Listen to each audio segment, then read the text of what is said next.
Sa iba pang balita, inilahad na ng ilang baguhang mambabatas sa Kamara ang mga panukalang batas na kanilang isusulong sa pagbubukas ng 17th Congress.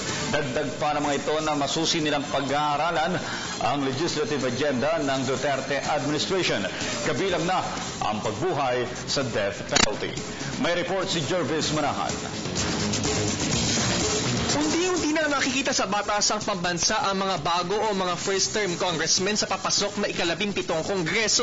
Isa sa mga unang sumikat sa kanila si Congresswoman Geraldine Roman ng 1st District ng Bataan bilang unang transgender na mambabatas. Marami raw siyang gustong tutukan at lahat ng ito ay nasa banner ng equality. E for equality, Q and U for quality and universal healthcare, A for agriculture, L for livelihood, I for infrastructure, T for transparency in government, and Y for youth.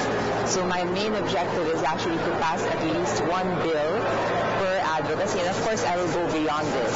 Miyembro ng Partido Liberal si Roman at magiging bahagi raw siya ng mayorya. Pero ngayon pa lang, sinabi na niyang tutol siya sa pagbabalik ng death penalty na isa sa pinakamainit na panukalang tatalakayin ng susunod na Kongreso. I believe in second chances. I believe in the reformatory nature of our penal system, hindi yung punitive.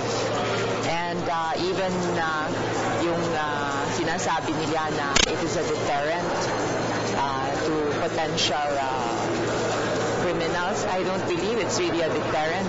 Asahan na raw na magiging champion siya ng LGBT issue sa Kongreso dahil susuportahan daw niya ang pagsasabatas ng anti-discrimination law. Pero bilang isang Katoliko, hindi raw siya pabor sa same-sex marriage. Pero isusulong naman daw niya ang same-sex civil unions. Sa ngayon, excited na raw siyang sumalang sa mga sesyon para gumawa ng batas na makakatulong sa mga sektor na gusto niyang pagsilbihan. Maraming mga baguhan ngayon sa Kongreso, maraming mga progresibong idea. Even our administration is supposed to be very, very progressive. So maraming pagbabagong mangyayari sa ating bansa. And I want to belong to that group. Isa pa sa mga first-term congressmen si Representative Gonzalo ng Kabayan Party List. 2 seats ang nakuha ng partido sa Kongreso at makakasama niya si Attorney Harry Roque bilang kinatawan ng Kabayan.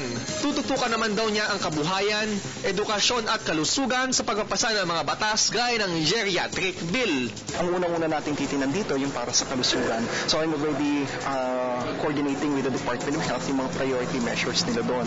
Specifically doon, gusto nila na ipasa yung para doon sa geriatric bill natin. Ito yung pagbibigay ng higit na assistance at pag-aaruga sa mga nakatatanda natin. Professor ngayon sa UP College of Law si Congressman Salo kaya maalam na rin daw siya sa pagpapasa ng mga batas.